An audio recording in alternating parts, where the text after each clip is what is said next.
Hey, welcome back to Daily Flash. I'm Mitch English. All right, I got a question for everybody here in the studio. What's the key to happiness? Probably hard to actually figure that out, right? Well, joining us right now to talk about the key to happiness is author of Uplift Teens Today, Coping Strategies for Mental Health. It's Taanvi Arekapudi. Thank you so much for joining us, Taanvi. How are you?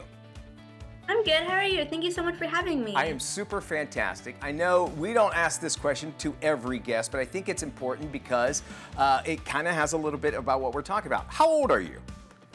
I'm 15. 15 years old, and why did you feel that you needed to really to write this book about teaching other teens the importance of empathy? Yeah, so being a teen myself, when I was going through so many challenges, I couldn't find something written by a teen for teen resources, and so I felt more isolated, disconnected, and unwanted. But I wanted to create the change when I got the support. I wanted to share that support with others, to help others in their journey through sharing empathy, through sharing tips in my book and in my emotion cards. Really wanted to help other teens earlier in their mental health journey. First off, you're making me feel really good about our future, that somebody at your age actually grasps on that. I love that. Can you define to me the difference between empathy and sympathy, and is that important to know the difference? Yeah, I think it's really important to know the difference, and in school we're taught this a lot as well. It's like empathy is being there for someone, and even if at times you're not able to connect, it's still being with them, letting them know that you're a pillar for them to support them. But on the other hand, sympathy is kind of, from what I understand, not really supporting them, but kind of showing that, oh, I'm so sorry for you, and kind of leaving that conversation where you're not quite sure like what to do next. And so there's a major difference, and it's so important to learn how to show empathy, like you said, to unlock the key to our happiness. I love that. Well, you say, and you think everyone should see the phrase, just be happy, and you think is that a myth? Yes, definitely. The just be happy, like when you're sad, anxious, stressed, someone comes to you and says, just be happy.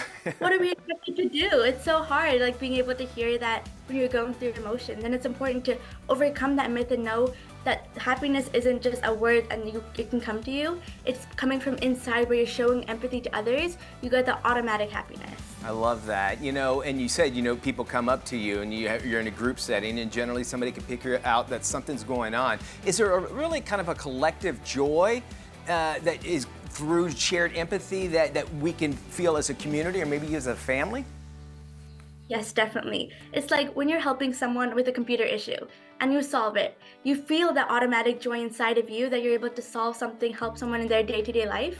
And so you feel the happiness, that proudness. The person receiving the empathy, if it's a mental health challenge, feels that proudness and a burden lifted off their shoulder. And if it's like a family setting, if they see that connection and relationship, how it's helping each of those people, the receiver and the sender, they'll want to reciprocate that and do that in their own relations and throughout the family. So it can really bring shared empathy, collective joy, making everyone feel proud of themselves and like they helped each other. It's an amazing impact, small step, but big impact. Indeed. And Taanvi, you also explain a little bit about complex empathy and why some people actually get it wrong. Why is that? Yeah, I think in schools and elementary schools, like I was taught, it's like empathy is being in the other person's shoe and feel what they're feeling. But growing up, I realized it's hard to do that. Like everyone goes through their own unique challenges. Yeah. It's hard to say, hey, I know what you're going through. And so it's hard, like empathy is more complex than we think.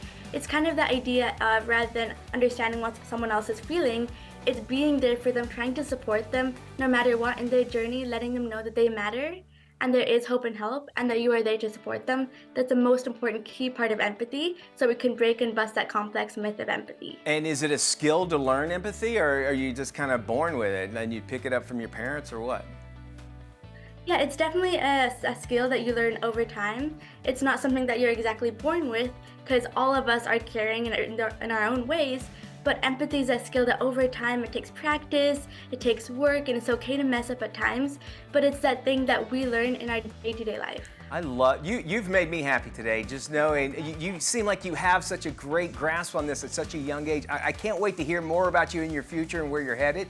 You want to check out Taanvi, of course, and her book as well. Very simple to do. Just go to taanvi.us. We'll have this link on our website as well as this interview as well. Thank you so much for joining us.